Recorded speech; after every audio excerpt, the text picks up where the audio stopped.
Bueno, Hola, buenas ahí ya tardes. estamos. Buenas Disculpe, tardes. recién. Nora soy yo. ¿Qué tal? No te hagas problema. Todavía recién estamos por empezar. Así que Sí, yo cero estoy problema. en la biblioteca, pero estoy en 5 minutos ya me uno definitivamente. Ahora voy a estar como silenciada. Bueno, dale.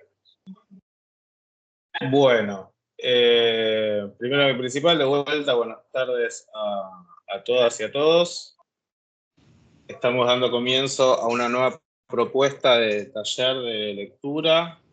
En este caso, nuestro taller de Lazos de Familia en la literatura infanto-juvenil.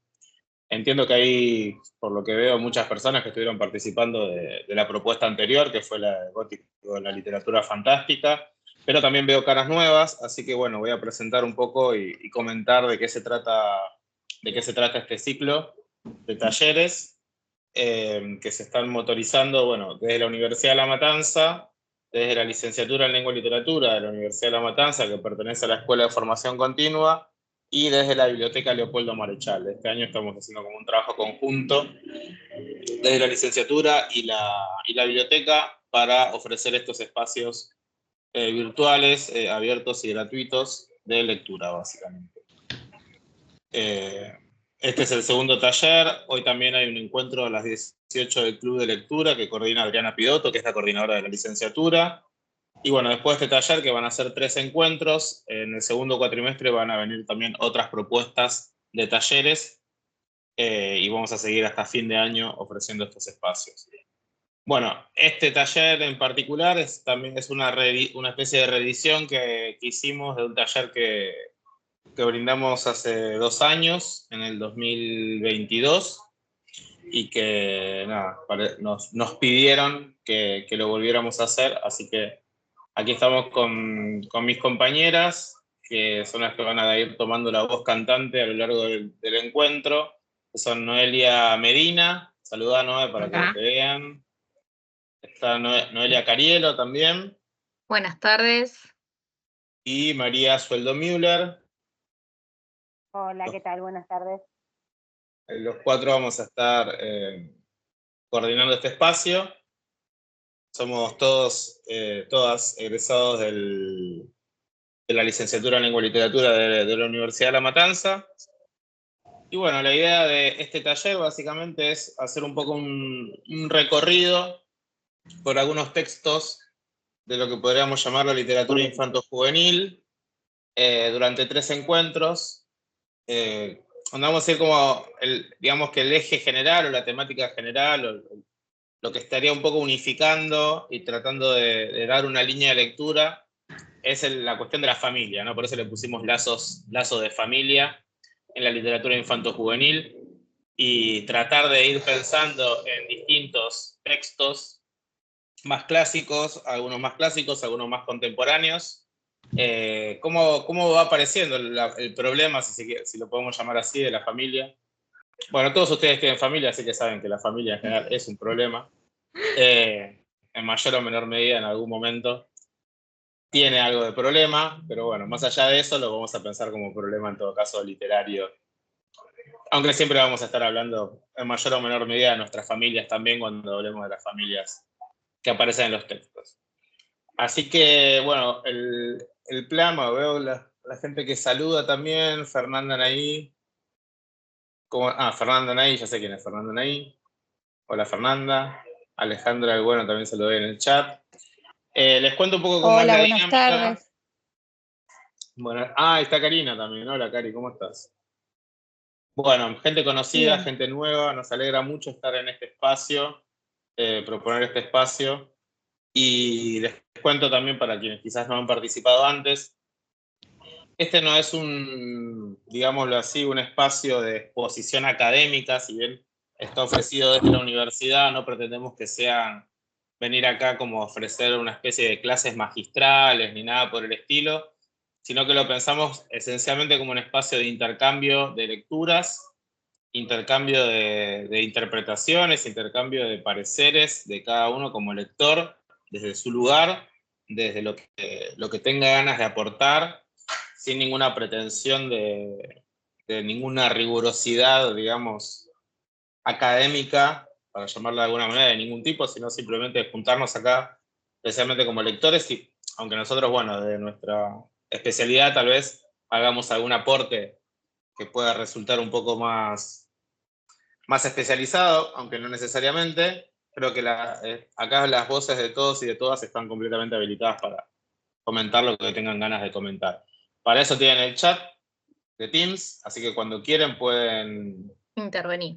Pueden intervenir en el chat, yo voy a estar tratando de leerlo para ir comentando los aportes que ustedes hagan, y también tienen la manito, que en general cuando quieran participar por audio, para que hagamos un poco más ordenada esa participación, pueden tocar la manito ahí, yo me voy fijando también quiénes fueron levantando la mano y tienen ganas de hablar, y vamos organizándonos así, les voy dando la palabra a los que hayan levantado la mano. Así que bueno, de vuelta gracias, me gustaría que algo que suelo pedir también al comienzo, los que tengan ganas, para saber un poco como decimos, hay personas que ya conocemos, pero hay también muchas caras nuevas, así que si quieren poner en el chat desde dónde se están conectando, eso está bueno también para saber desde dónde están, para que lo sepamos nosotros y para que lo sepa también el resto de los participantes. Siempre ahí está Marcela de Palermo. Estos espacios lo que tienen interesante es que nos juntamos acá, gente que es de todo el país y hasta desde otros países se conectan. Bueno, González Catán, desde Ramos. Ileana, sí, Ileana es Santa una Cruz. participante. Romina también es otra participante asidua, una habitué de los espacios que brindamos. Desde Moreno, Sofía Esperanza. Putralcó, Parque Patricios, desde Chubut, Zárate, bien federal, como siempre, estos espacios. Silvia de Vicente López, también Silvia es una habitué. Bueno, les cuento, voy a ir cerrando esta presentación, mientras ustedes siguen contándonos desde dónde se conectan. Para la primera parte de este taller, pensamos que era interesante ofrecer como una pequeña introducción a lo que es algo en realidad difícil de definir, ¿no? Nosotros le pusimos lazo de familia en la literatura infanto-juvenil, todos más o menos entendemos lo que es la literatura infanto-juvenil, pero en realidad no es algo que sea tan fácil de delimitar, digamos, y también hay toda una serie de discusiones y de problemas alrededor de qué es, para qué sirve, cómo se define, para qué está ahí, si efectivamente existe o no existe, etc. Y para eso, María, nos preparó como una pequeña presentación a partir de un texto que ustedes van a tener después en la carpeta del segundo encuentro, que yo ahora voy a compartir y sobre la cual ella va a ir hablando. Vos, María, me vas diciendo a medida que vayas avanzando, que yo te voy... Ahí está. Bueno, ¿qué tal? Buenas tardes a todos, a todas. Y bueno, como adelantó Cristian, la idea para el inicio de este taller era empezar a conversar y también a problematizar esta situación de qué es la literatura infantil o qué textos son para los niños. Muchas veces escuchamos, ¿no? Eso se lee en la escuela, ese libro se lo pueden leer los chicos, y un poco este texto de Marcela Carranza trae a cuento esta discusión. Pasa nomás, Cristian, porque esa es la carátula. Y va a tratar de pensar esta idea de la literatura infantil como a partir del surgimiento de esta literatura específicamente diseñada para chicos, ¿no? O sea, una literatura que está pensada, que está escrita desde el inicio para un público infantil, bueno, o juvenil. Si seguimos, Cristian. Bien, y ahí en el inicio del texto, Marcela Carranza va a decir, bueno, va a empezar atado al problema del concepto de infancia.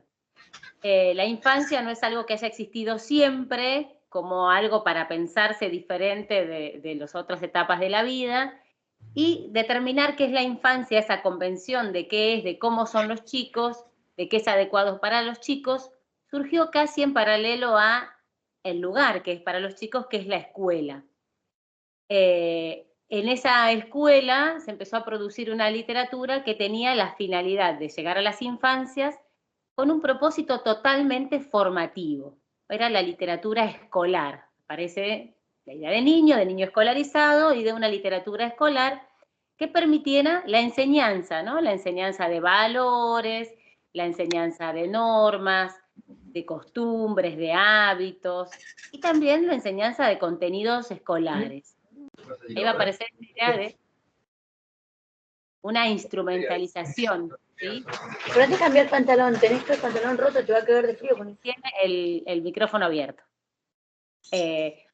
Perdón, hice silencio porque pensé que me estaban hablando. Bueno, esta idea de una literatura totalmente instrumentalizada, o sea, para enseñar algo, para enseñar algo desde una mirada de lo adecuado y de lo correcto y de lo necesario para las infancias. Pásala, Cristian.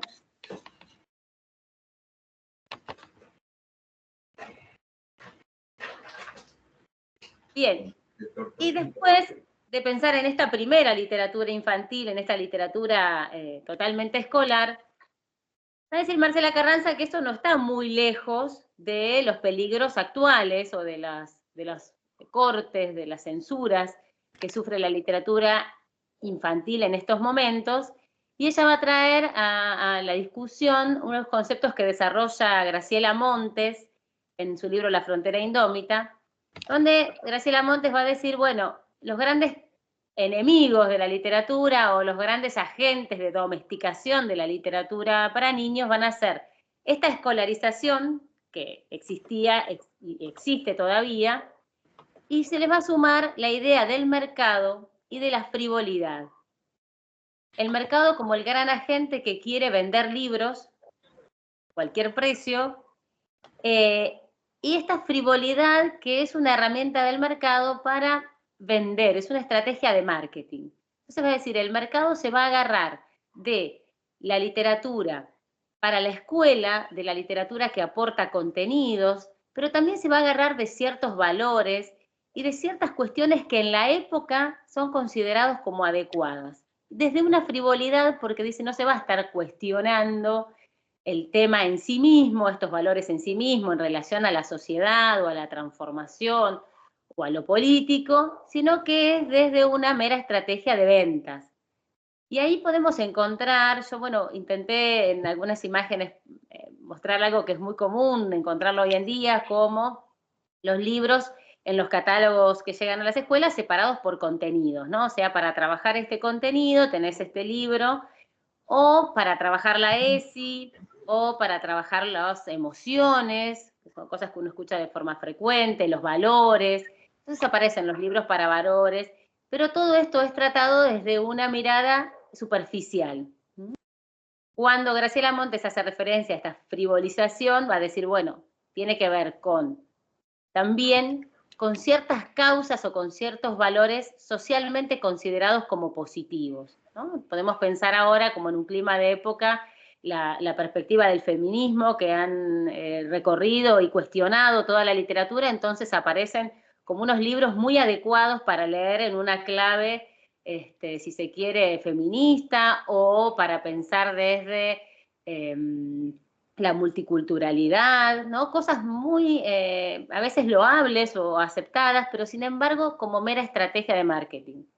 Eso es decir, le vamos a ir sacando a la literatura la posibilidad de ser para encasillarla en determinados temas y en determinadas formas que van a ser correctas o adecuadas, y se va a empezar a producir una literatura ad hoc, dice, o sea, una producción para.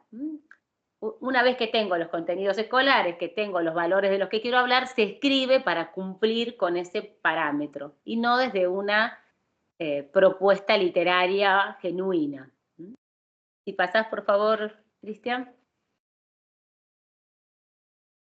Bien, entonces vamos a tener, hay dos grandes restricciones que modelan, que cercenan la literatura para niños. de las cuales hay restricciones de contenido y de forma. Dentro de contenido aparece qué contenido es apropiado para los niños, útil o educativo o bueno. Entonces aparece una restricción de decir, esta literatura es más adecuada para los niños porque cumple con estas características. Y en cuanto a la forma, aparece si el contenido es claro, si es simple, si es comprensible. Entonces está esta idea de qué es lo que pueden entender los chicos, qué capacidades de lectoescritura tienen, y siempre es algo que está pensado desde afuera.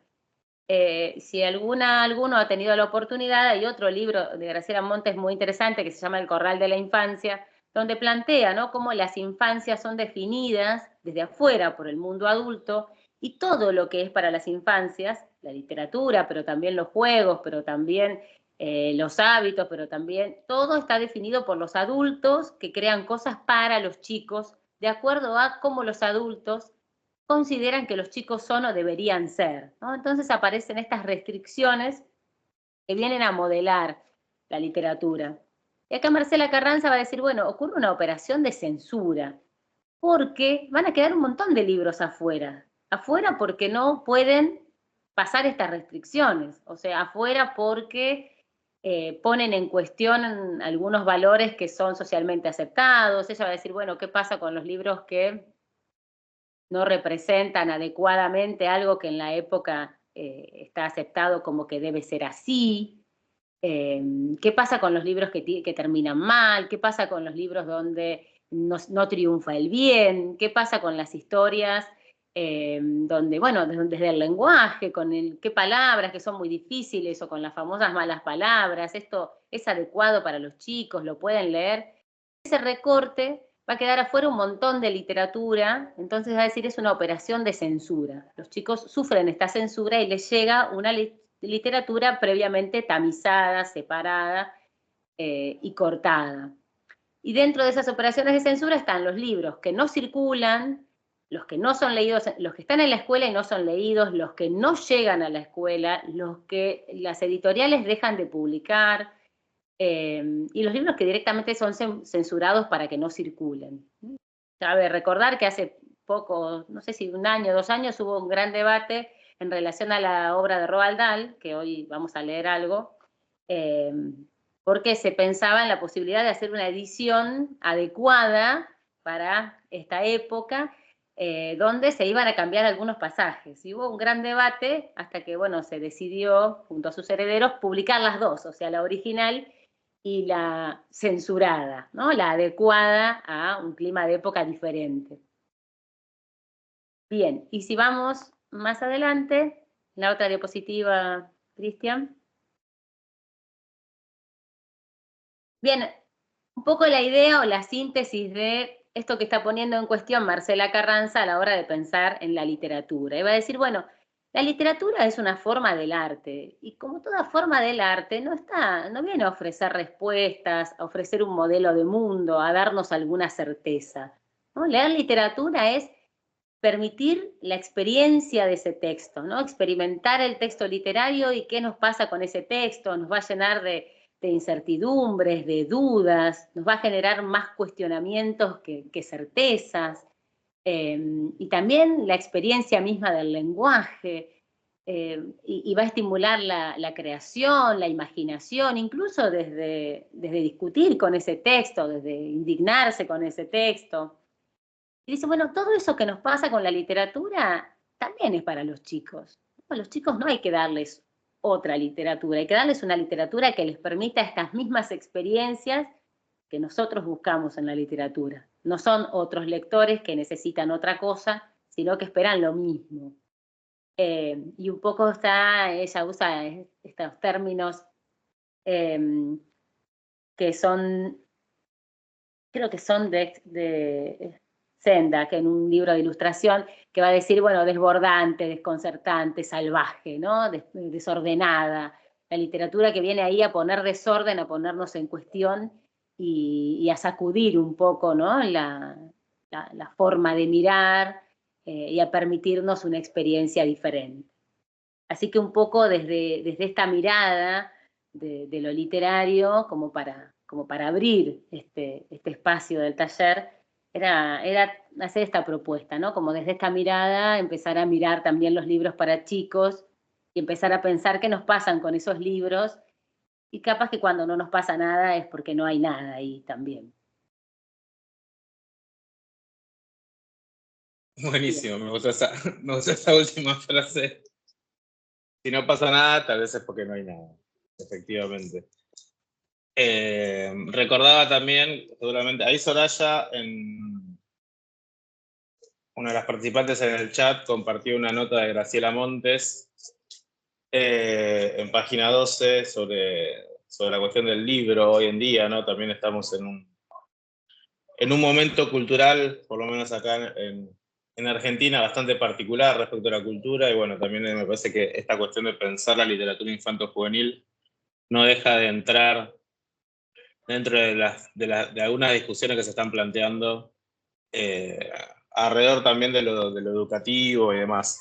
Pero pensaba, en función de lo que decía María, también habrán escuchado, creo que fue el año pasado, que había salido una nota también sobre Horacio Quiroga, ¿no? Y la literatura de Horacio Quiroga en la escuela, y los cuentos un poco terribles de Horacio Quiroga, si había que seguir leyéndolos en la escuela, o era muy fuerte para los chicos, ¿no? Y como que siempre aparece estas discusiones respecto a los adultos de alguna manera tratando de definir qué es lo que los chicos están preparados o no están preparados para leer, muchas veces desde una mirada bastante naif sobre lo que los chicos mismos muchas veces consumen, ¿no? En sí, como sus consumos culturales por fuera de la escuela, y después en la escuela parecería que hay que cuidarlos de aquello que en realidad lo que ya están expuestos y que ya consumen y que ya conocen, pero bueno.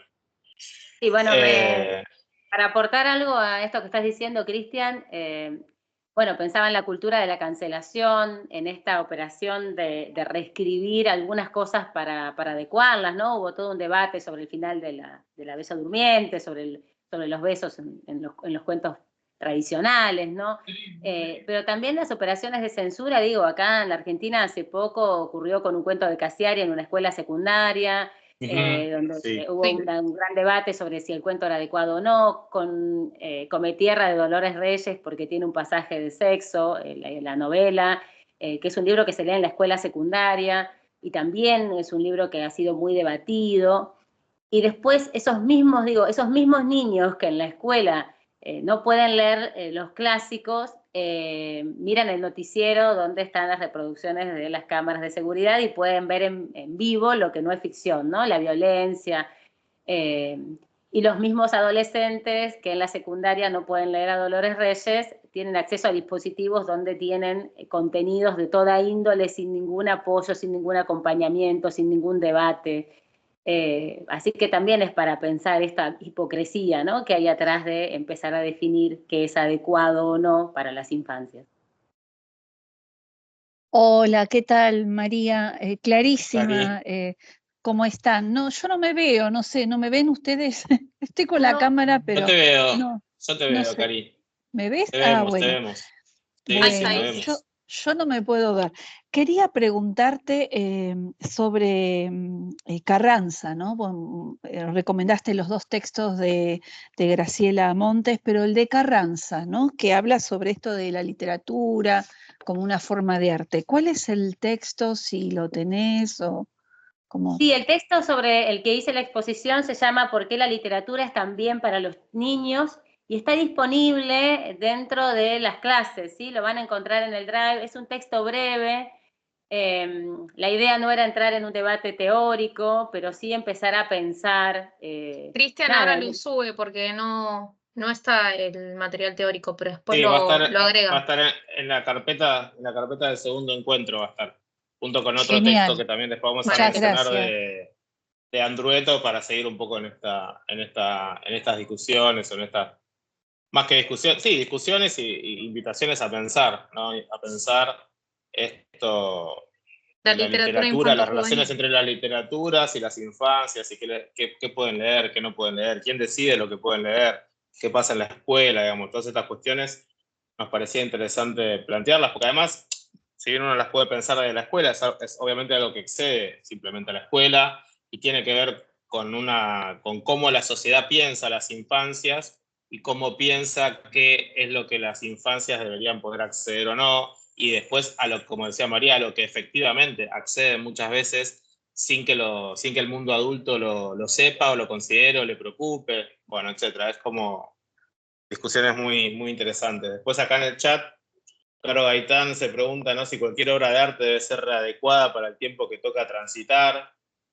Es una pregunta que yo, en principio, mi respuesta es no, pero bueno, después se puede discutir. Pero yo digo, ¿por qué en vez de readecuar lo que ya está, que este tiempo escribirá sus propias obras, ¿no? Y hará sus propias representaciones artísticas y estarán en diálogo con las anteriores, ¿no? Sí. Ahí Nora está levantando la mano. Sí, eso iba a decir, quería darle la palabra a Nora, que levantó la mano, y después comentar algo de un comentario de Romina. Bueno, Nora, abrí tu micrófono nomás. No, sí, ahí lo abrí. No, a mí lo que a veces por ahí me resulta poco entendible, o no sé qué es lo que habrá detrás, ¿no? Porque acuerdo en todo lo que dicen, la cuestión del mercado, la influencia del mercado en esta cuestión de esta avalancha de literatura de valores, de que se corresponde con determinadas temáticas de la escuela. O sea, estoy en un todo de acuerdo porque además lo veo. Y obviamente no es lo que yo quiero para los niños, ¿no? Pero yo lo que a veces me cuesta entender es por qué el mercado, que de hecho con el poder que tiene puede dirigir realmente la opinión pública, y de hecho lo hace, ¿no? ¿Por qué siempre va para esta cuestión, ¿no? Del lado de los valores. ¿Por qué, por ejemplo, el mercado no podría decidir de repente empezar a escribir literatura más inteligente? O sea, escribir libros para chicos para que hagan pensar a los niños, o literatura inteligente, ¿no? ¿Por qué siempre esta propensión a la domesticación, al encasillamiento? Pero es una consulta, una pregunta que capaz que no tiene respuesta, pero bueno, me la hago. Yo te puedo dar mi opinión, Nora. Lo que pienso es que el marketing, elige qué libros publicar. Y quien los compra en realidad son los adultos. Los chicos todavía no tienen ese poder adquisitivo como para decir, bueno, esto me gustaría leer. Si bien hoy la voz de los infantes es más participativa dentro de la educación de la familia, se escucha más, creo que todavía el que elige qué comprar es el adulto. Para mí Igual es como que hay habría que cambiar desde esa mirada. No, yo quiero agregar que igual el mercado ha transformado al niño en un consumidor. Y hay publicidades y campañas que van dirigidas específicamente a los niños, que si bien necesitan que los adultos les compren los libros, muchas veces los adultos responden a estos pedidos, ¿no? O sea que el mercado transformó al niño en un consumidor y le vende cosas todo el tiempo. Y después, ¿por qué el mercado digamos, se encarga de hacer masivo, ¿no? Porque nosotros vemos que el mercado puede imponer, de hacer masivo determinadas cosas que para nosotros no tienen, o consideramos que no tienen la misma calidad? Yo creo que habría que ver a qué intereses responde el mercado y qué sujeto consumidor necesitan construir esos intereses, y por qué solamente es masivo. Lo que suele ser masivo suele ser bastante pobre, con escasos recursos, ¿no? O sea, hay una cosa mucho más grande, y creo que ahí vuelvo a traer algo que señala Carranza al inicio de su texto, que atrás de esto siempre hay decisiones que son políticas, ¿no? Políticas en cuanto a miradas sobre el mundo, que responden a miradas sobre el mundo y a necesidades en cuanto a la construcción de sujetos, ¿no? La imposición de determinados discursos conforman un sujeto que es de determinada manera y que va a ser más fácil de adecuar a determinados intereses. Me parece que habría que pensarlo por ahí, como algo mucho más grande, que siempre está por encima, ¿no? Sí. Quería agregar a esto que decían, y también ahora después darle la palabra a Rosa y a Alejandra, que también de fondo, digamos, creo que funciona cierta idea de sentido común sobre la función de la literatura en la sociedad también. Que es, como bien decía Noé Carielo hace un rato, que es la idea que tienen los padres en realidad en la cabeza, ¿no? Los niños, las ideas que van a ir teniendo en gran medida van a ser las ideas que el mundo adulto vaya tratando de depositar ahí. Pero hay una idea de que la literatura tiene que ser edificante, ¿no? Esa palabra de que la literatura tiene que transmitir valores, bueno, esos llamados entre comillas valores, ¿no? Que dentro de esa Acompañar en bolsa de los los valores, hábitos del crecimiento de los niños, claro, dejar los pañales, sí, pedir no por solamente favor. eso. Sí, no, claro, exactamente, todo eso. Y se vincula también con otra cosa que quería decir, porque terminaba hace un rato María haciendo referencia un poco también al tipo de literatura, ¿no? Yo también pensaba en esto, uno puede decir, bueno, a uno le puede gustar la literatura que desconcierta, la literatura que a veces violenta nuestras certidumbres, la literatura que va en contra del sentido común, pero lo cierto es que también hay mucha gente que disfruta de la literatura que la tranquiliza, que la afirma en lo que ya sabe y ya conoce y que no quiere una literatura que le muestre un mundo distinto y que de alguna manera ese mundo le resulte perturbador. Hay gente que rechaza completamente ese tipo de literatura y cualquier libro que de alguna manera contraríe o sus valores o su visión del mundo o las cosas que tiene como aceptadas y válidas, no le gusta, no lo lee, no le interesa. Y bueno, obviamente también quizás después haga leer ese mismo tipo de literatura a sus hijos, a sus hijes. Entonces, bueno, hay como un montón de cuestiones alrededor, me parece, funcionando para que, bueno, ese tipo de literatura a veces tan tranquilizadora, didaktizante o moralizante, muchas veces sea la que más se pretende, digamos, dar a consumir, ¿no? Y masificar a través del mercado. Pero bueno, quería darle la voz a Rosa ahora, ahorita el micrófono a Rosa, después viene Alejandra y después Patricia. Sí, gracias, Cristian. Hablo como abuela. Como abuela, como ex integrante del plan de lectura acá en La Rioja y como casi jubilada docente. Yo selecciono los libros de mis nietos y soy la compradora compulsiva de libros. ¿Por qué? Bueno, porque estuve en el plan de lectura, porque estoy siempre buscando libros para ellos. Es más, ellos ya me piden, uno de 5 años y el otro de 7, ya me piden, abuela, comprarnos libros porque queremos tener biblioteca. Entonces, yo, por ejemplo, es una decisión personal, en definitiva, por lo que todos estamos diciendo, ¿no? Es decir, yo no compraría nunca un gaturro por cuestiones ideológicas. Claro, yo no compraría nunca algo de Disney por una cuestión ideológica. Y he visto, y voy y ojeo los libritos de Disney, y no, son lo más neutro que existe. Entonces, yo no, ese tipo de literatura no la quiero para mis nietos. No la quise para mis hijos, y para mis 5 hijos, que ya son todos grandes, y tampoco para mis nietos, pero es una cuestión mía, personal, ¿no? Que voy e invierto, porque el valor que tienen ahora los libros están carísimos, pero yo considero que es una muy buena inversión, ¿no? En ellos. Repito, invierto en libros para mis nietos, invertí para mis hijos, y bueno, yo sigo invirtiendo en lo que a mí me gusta. Entonces, creo que el mercado a mí no me atrae, nunca me atrajo. Yo no, ni Disney, ni nada por el estilo, ni gaturro. No, me niego rotundamente. Nos negamos a Gaturro, me gusta, puede ser un lema, negarse a Gaturro y su nefasta Una influencia. remera, que Una sí, me parece que ahí también, ahora le doy la voz a Alejandra, está pensar quizás uno como muchos, no todos ni todas, pero muchos de acá somos mediadores de lectura como docentes, pero también Rosa recién hablaba de su lugar de abuela y su lugar también de madre.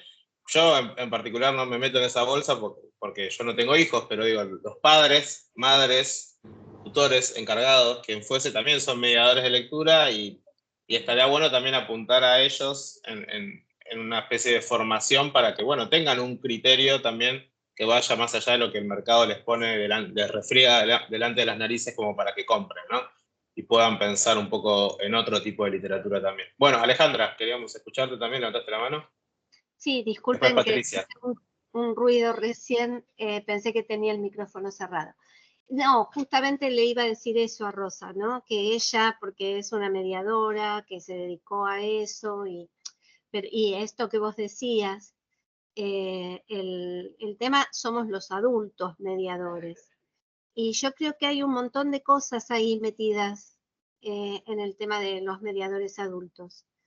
Primero es que no tienen idea de lo que es un libro para niñeces y adolescencias y juventudes. Primero eso, o sea, no saben, hay un desconocimiento total, por eso yo digo lo que vos decís, Cristian, que yo soy narradora oral. Fui, porque ahora estoy jubilada, pero también estuve en el plan de lectura de Cava, como invitada. Pero lo que veo es esto que vos decís, que me parece que hay que apuntar a los tíos, a los primos. Vos no tenés hijos, decís, pero no importa, sos mediador igual con el hijo o la hija o el hije de un amigo, amiga, amigue, como quieras decirle, también sos mediador. Entonces, todos somos mediadores. En tanto todos nos reconozcamos como mediadores, vamos a poder primero dejar de elegir a los pibes, pero con mediación del adulto, o sea, porque el pibe te elige gaturro de una, probablemente vaya y como conoció a Isol en la escuela, yo soy de Cava, no sé cómo será la cuestión en otros lugares, pero a lo mejor la bibliotecaria le dio el libro Lazos de Familia de Isol. ¿Lazos de Familia se llama o me estoy confundiendo con el que es para adultos? Bueno, cualquier libro de Isol y ese elige. Pero si el chico no tiene la mediación en la escuela, va a elegir gaturro, porque eso es lo que el mercado le impone, ¿no es cierto? Es muy difícil y es el adulto el que elige, en definitiva, pero el tema es que el mediador, el padre, madre, está tan en otras cosas que no conoce lo que es la literatura infantil y juvenil argentina, sobre todo, la calidad de una Emma Wolf, la calidad de una Graciela Montes, donde no dejan de estar tal vez esos valores que ellos buscan, pero están tan escondidos y tan bien escondidos y tan escritos de una manera tan distinta, tan poética, tan lo que sea, que bueno, una elegiría ese libro de Graciela Montes, donde están los valores también, pero no se notan. Porque creo que hay una marca muy fuerte, que es una marca escolar del adulto, que es el de la moraleja. Buscan eso. Inconscientemente creo que también lo pueden llegar a buscar. Quieren eso. Quieren lo que ellos tenían cuando eran chicos, que era esto, tranquilizador, masticado, que no me hacía pensar. Bueno, también estamos así, ¿no? Porque todo tiene que ver con todo, me parece. Bueno, había un montón de cosas más que ya se me fueron. Buenísimo, gracias, Alejandra. Patricia, te escuchamos, si querés abrir tu micrófono, después está Romina. Sí, ¿qué tal? Buenas tardes para todos. Bueno, concuerdo un poco con todo lo que vienen diciendo, pero me parece también con respecto a Gaturro, ¿no? No es que lo quiera defender, pero me parece también algo muy importante dejar elegir a los niños, ¿no? Recuerdo, les voy a contar brevemente una experiencia mía. Yo leía cuando era chica literatura infantil, para mí la mal llamada literatura infantil, y también leía literatura para grandes, ¿no? Y me acuerdo en mi primer seminario de literatura infantil en la carrera, en letras, que lo dio Lidia Blanco, nos hizo leer a Laura de Betaille, ¿no? Y ella en La Torre de Cubos tiene un prólogo donde dice que ese libro es justamente para los niños que quieren leer libros sin ilustraciones, ¿no? como los de los grandes, porque ahí está también la cosa, no dejar que el niño tome contacto con la portada, con que recorra las páginas, no pedirle a la literatura algo que no debiera dar, la moraleja, la enseñanza, ¿no? O sea, y en eso también juegan un rol muy importante las maestras, me parece, ¿no? O sea, ¿qué tipo de literatura o para qué usamos un cuento? ¿Lo usamos para enseñar sustantivos, para enseñar verbos, ¿no? O sea, también ese contacto con el libro, ¿no? Y a partir de la libre elección de los niños. Me parece fundamental, porque si no estaríamos también como adultos creando un canon de la literatura infantil y juvenil, ¿no? Este sí, este no. Disney sí, Disney no. ¿Por qué? Disney y también Emma Wolf. Gaturro y también Laura de Betaille, ¿no? Entonces, de esa manera creamos, me parece, al sujeto lector. Buenísimo, Patricia, buenísima tu idea. Sí, yo coincido especialmente en esto de, bueno, tenemos un poco a veces lo que decimos los que estamos en la escuela, ¿no? El mercado no necesita que nosotros acerquemos eso que ya el mercado se encarga bastante bien de acercar a los niños y a los adultos, digamos, los textos, los libros.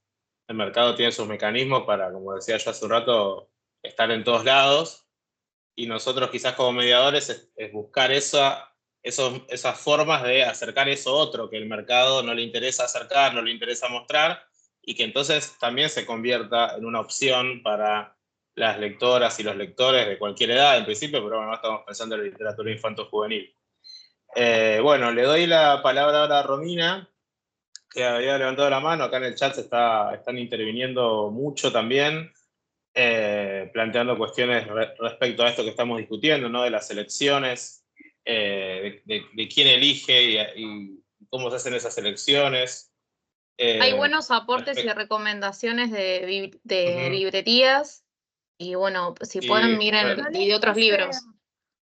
Sí, les puse una recomendación de un ciclo de literatura infantil que es de la Biblioteca Nacional, que las chicas que arman ese ciclo invitan a la Biblioteca Nacional a escuelas que van con sus alumnos a escuchar a los escritores que exponen, que cuentan de los libros. Los chicos le pueden hacer en vivo sus preguntas y también están conectados virtualmente la gente que quiera preguntarle a los escritores. Y de esa forma también se da a conocer a los chicos, a los niños, a la infancia, escritores y escritoras argentinos. Y muchos de los que estamos viendo ahora pasaron por este ciclo. Bueno, después el tema de las ferias del libro también, que es tan importante, que también llevan las familias y llevan a las escuelas. Yo creo que eso no había tanto como ahora, tanta cantidad de ferias del libro. No, se vendían los manuales en las escuelas y te daban como un... Vos te lo podías llevar a tu casa y si te gustaba lo pagabas. No sé si te acuerdas de esa época. Que así circulaban los libros. No me acuerdo. ¿Te acordás vos, Cristian? No me acuerdo. No, sí, y pensaba, además de eso, de lo que te vendían... No, pensaba también en este momento, un poco trayendo lo que decía Romina, y ahora le damos la palabra a Nora, y después voy a presentar un power que preparó Noé Medina para introducirnos ya directamente sobre los textos. Y mencionaban hace un rato el tema del precio de los libros, ¿no? Que se ha convertido casi en una cosa medio prohibitiva del acceso, y en ese sentido también como una especie de necesidad de revalorizar una institución que viene como un poco con la capa caída, que es la biblioteca, ¿no? La biblioteca de la escuela, la biblioteca popular, la biblioteca de la sociedad de fomento, las bibliotecas municipales, etcétera. Todos esos espacios donde uno puede acceder, o que los libros están, como decía, tan caros. Sin embargo, todavía hay espacios, más allá de los PDF, ¿no? Que también está esa otra opción, pero siempre es interesante poner, creo, en contacto a los niños con el objeto libro, especialmente con muchos libros de infanto juvenil que tienen todo un trabajo sobre el soporte material que muchas veces es muy, muy interesante. Y bueno, ahí están las bibliotecas también para acercar el objeto y permitir que, más allá de que los precios se hayan vuelto prohibitivos, sigan los pibes y puedan estar en contacto todavía. Nora, ¿querés abrir tu micrófono? Después Caro Gaitán y después ya presento, yo voy a ir presentando mientras el power de Noé. Sí, era una acotación por lo que decía una de las participantes, ¿no? De que los niños había que dejarlos elegir, y con lo cual no es que no la respeto, no es que no me parezca bien. Lo que pasa que, a ver, lo veo porque yo, bueno, soy presidenta de una biblioteca popular, de hecho ahora estoy en la biblioteca popular, hay un taller, y yo, por ejemplo, cuando compro literatura infantil para la biblioteca, trato de comprar literatura infantil de calidad. Y cuando viene algún usuario, ¿sí? A la biblioteca, yo trato de hacerle recomendaciones de libros, porque, por ejemplo, en el caso de los chicos, nosotros tenemos libros de Gaturro, porque los han donado, no porque los compramos nosotros, pero bueno, están acá en la biblioteca, y los chicos van a Gaturro, lo primero que van. Entonces, me parece que la función del mediador es mostrarle que hay otras cosas, y lo mismo la función del docente. Y yo hago el parangón con, esto se ve mucho en el colegio, pero principalmente en música, ¿no? Muchas veces los docentes por querer congraciarse con los niños para poder empezar, por ejemplo, trabajan la música de, no sé, de la música que escuchan ahora, ¿no? Por ejemplo, el reggaetón. Y por ejemplo, en los colegios, yo nunca vi en un colegio, en una escuela de música, que, por ejemplo, les hagan escuchar a los chicos jazz, o música clásica, o rock, ¿no? Rock pesado, o no sé, algún otro tipo o blues, por ejemplo. Entonces yo me pregunto, ¿por qué? ¿Por qué siempre van a lo más fácil? Y bueno, lo mismo pasa, creo que con la literatura, ¿no? Entonces, me parece que la labor de los mediadores, docentes, padres, bueno, en el caso de los padres obviamente necesitan por ahí de repente formación, pero el docente o los mediadores de lectura o en las bibliotecas, hay que tratar de ofrecer literatura de calidad, porque si no volvemos siempre a lo mismo, o sea, los chicos obvio que van a ir hacia eso, porque es lo que el mercado le está ofreciendo, es lo que ven todo el tiempo, ¿eh? Y es además lo que tienen todo el tiempo al alcance de la mano. Disney está tapado de Disney, es a lo que van a ir los chicos primero. Hay que mostrarles otras cosas. Si no les mostramos otras cosas, nunca van a saber que existe otro mundo en la literatura, en la música, en el arte, en cualquier otra cosa. Es mi opinión, ¿no? Perdón. No, perfecto. Acá la idea es que hasta que podamos discutir, y en total estamos en un ámbito de respeto, digamos, y cada uno puede plantear sus opiniones y las podemos discutir. Yo simplemente quiero agregar esto antes de darle a Caro. Después, Patri, vamos a avanzar un poco. No te doy la palabra de vuelta, no porque te quiera acallar ni nada por el estilo, pero quiero que avancemos un poco, porque si no, no vamos a hablar vamos a quedar todo el encuentro con la discusión esta y no vamos a decir nada. Es sobre los textos no literarios, que hay un montón para decir, así que me parece que está bueno que empecemos con eso. Pero bueno, Caro, habías levantado la mano, te escuchamos un poquito y después ya la escuchamos a Noé Medina. Hola, ¿qué tal? ¿Se escucha? Sí, perfecto. Sí. No, cortito. Lo que quería decir es, con respecto a las infancias o a los adolescentes, yo tengo 2 hijos, uno ya tiene 28 y otra tiene 20, pero digamos que el vínculo con los libros en principio funcionó con la oralidad, ¿no? Con contarle historias y después con libros, con los dibujos y lo que íbamos contando, y poder ofrecer una batería de cosas para que puedan elegir, ¿no es cierto?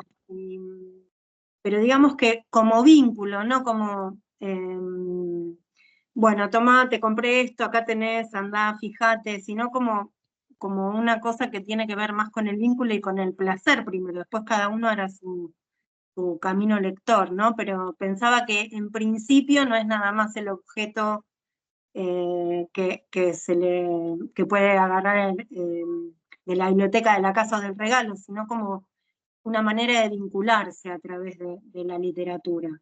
Eso, cortito. Bueno, me diste de alguna manera, sin querer, un pie para pasar lo que va a hablar un poco Noé ahora y que nos va a servir para empezar a hablar de los textos, porque bueno, justamente la cuestión ahí de la narración y de la oralidad está en el origen, ¿no?, de los cuentos tradicionales.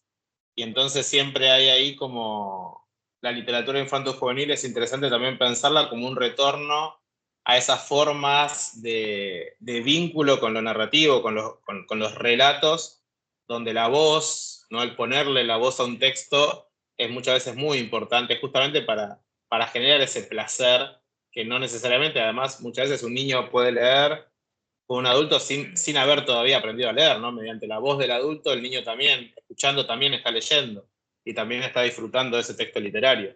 Así que bueno, Noé, te dejamos que presentes lo que habías preparado, vos andás diciéndome, yo lo voy pasando. Bueno, bárbaro. Voy poniendo la primera. Bueno, buenas tardes a todos. Voy a tratar de ser lo más breve posible, así vamos a lo más interesante, que es analizar los cuentos que leímos entre todos.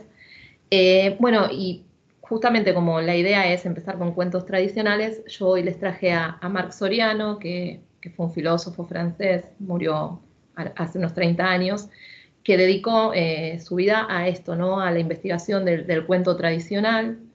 Él se va a especializar en Perrault, pero bueno, empieza pensando el origen de estos cuentos, dice que probablemente es histórico, que son estos breves relatos que circulan de forma oral y que luego, a partir de la escritura, son reelaborados y surgen, a partir de la imprenta, se empiezan a difundir. En la actualidad, o sea, hablando de la actualidad, ¿no es cierto?, en estos tiempos, ¿no?, en esta actualidad inmediata, sino que en lo moderno dice que él considera que esta literatura popular es funcional, ¿no es cierto?, que lo que va a permitir es recordar las leyes fundadoras de la sociedad con el fin de asegurar su cohesión. Entonces, él dice, incluyen situaciones escabrosas y en un principio no están destinados a los niños.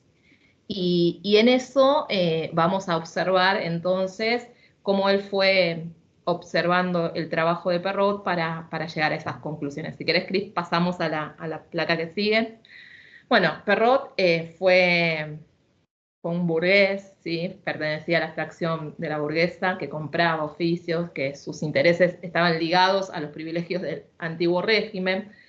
Por lo tanto, él era un racionalista, estaba en desacuerdo con la superstición de los pueblos populares, o sea que él en realidad tenía fuerte rechazo y le repugnaba, dice en algún momento Marx, esta superstición de lo popular. Y bueno, creía que, en su obra expresaba estas ideas, ¿no?, de la mano dura y nos convence de esa repugnancia a las supersticiones populares.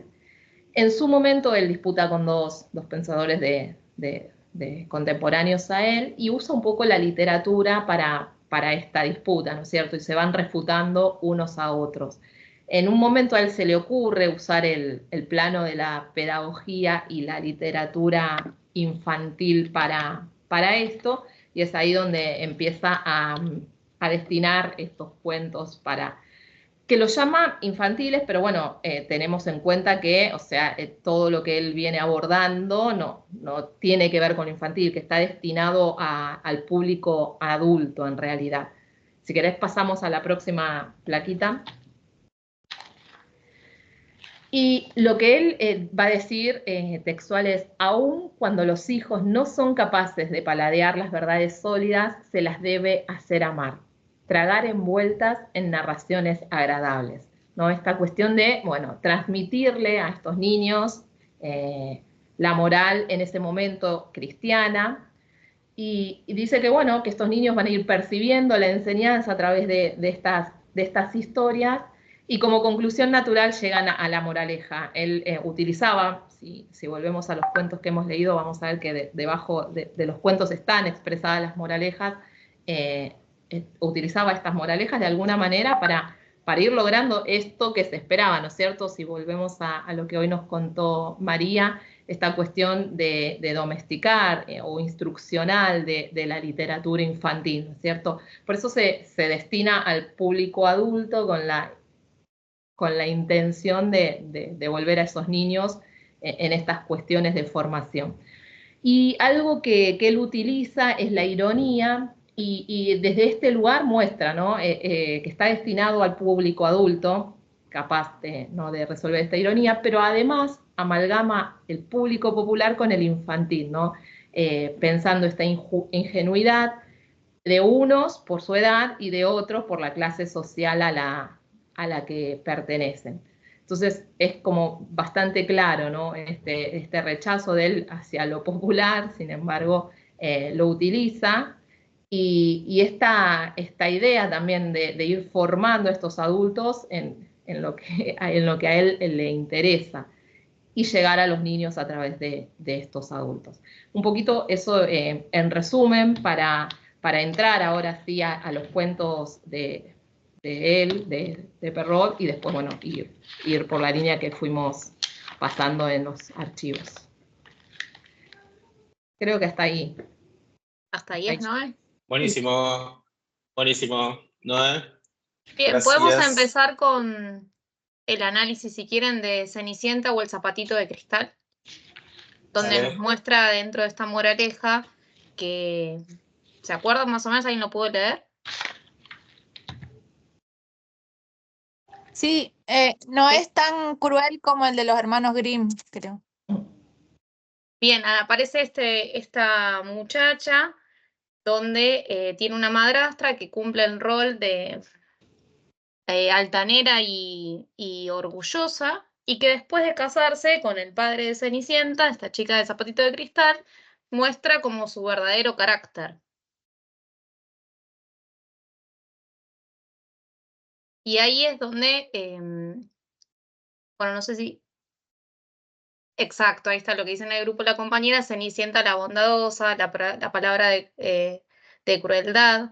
Y en este ejemplo nosotros podemos ver, o no sé si comparten esta idea ustedes también, que en la moraleja plantea que era tan buena como amorosa, y se llevó a servir sus hermanas al palacio y las casó con dos señores de la corte. Si bien esta muchacha era maltratada por su familia, entre comillas, esa madre postiza o madrastra, termina siendo, después ella no rompe con su bondad, continúa continúa como en el camino del bien, por decirlo de alguna forma.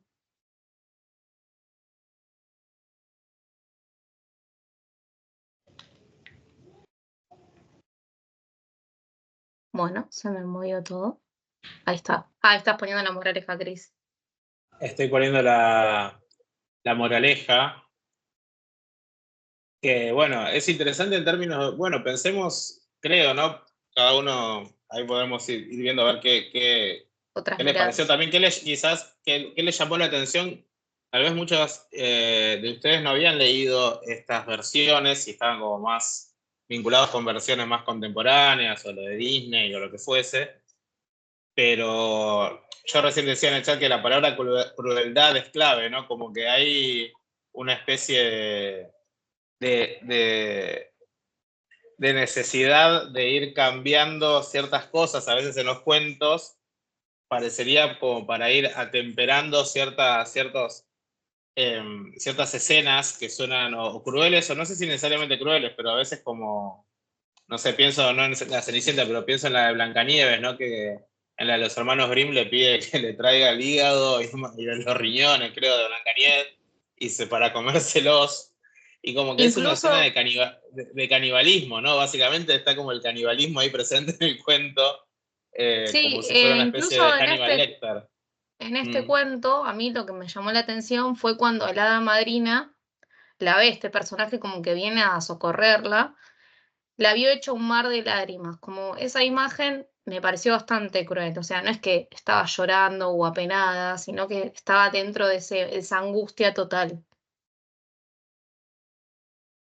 Y yo lo que vi, ¿cómo están? Lo que vi también en la Cenicienta, ¿no? Hay mucha hipérbole, ¿no? En el sentido de que hay esa tendencia a exagerar, ¿no? Por ejemplo, dice: Cenicienta con sus andrajos fuera 100 veces más hermosa que sus hermanas, ¿no? Y así ahí dice: aunque ellas se vistieran espléndidamente. Y después también más adelante dice, bueno, siempre hermosos caballos, los zapatos de cristal, los más preciosos del mundo, ¿no? Veo que eso se repite mucho, al menos en esta versión, la exageración, ¿no? De lo más precioso, ¿no? Sí, también en función de eso pensaba, y bueno, un poco en esta moraleja, y bueno, después tiene como dos más, encima no tiene una moraleja, tiene dos. Tiene dos. Tiene dos. ¿No? La segunda dice, es sin duda una gran ventaja gozar de ingenio y de coraje, de sentido común, prosapia y otros talentos semejantes que concede el cielo y reparte. Pero tenerlos nada vale para ningún progreso, son cosas efectivas si no tenemos el realce de padrinos o de madrinas. Es medio rara la moraleja, no sé exactamente qué es lo que quiere decir.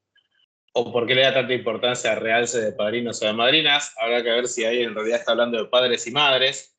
Pero pensaba también en cómo va configurando, ¿no? Y esto creo que es central en estos cuentos sobre los que vamos a conversar, una manera de ser mujer, ¿no? Como que los cuentos apuntan, bueno, las mujeres tienen que tener determinadas características, cumplir con determinados comportamientos para ser consideradas, por ejemplo, bellas, ¿no? Que es una mujer bella, también entra ahí en funcionamiento tanto en el de la Cenicienta como en el de Blancanieves. Dice Alejandra, son cuentos. Dice, dice Nadia en el chat, dice, creo que es peligroso enseñarle a los niños a ser siempre buenos, aunque sean crueles con ellos. Va muy de la mano con la idea de amar siempre a la familia sin importar lo malos que sean. Efectivamente, esa es una idea bastante perversa. Sí, compartimos.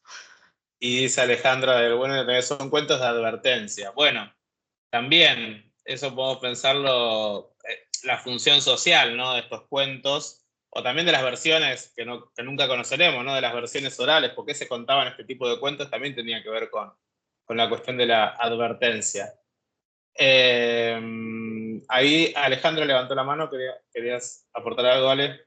Y yo lo que quería decir es que la visión de la mujer sumisa como la mujer merecedora de un príncipe y merecedora de todos los bienes del mundo, ¿no? Porque en definitiva Cenicienta se muestra sumisa constantemente, a tal punto que después, que ya me pareció, como decía Cari, una hipérbole total, después no solo perdona a sus hermanas, sino que también las casa con unos señores.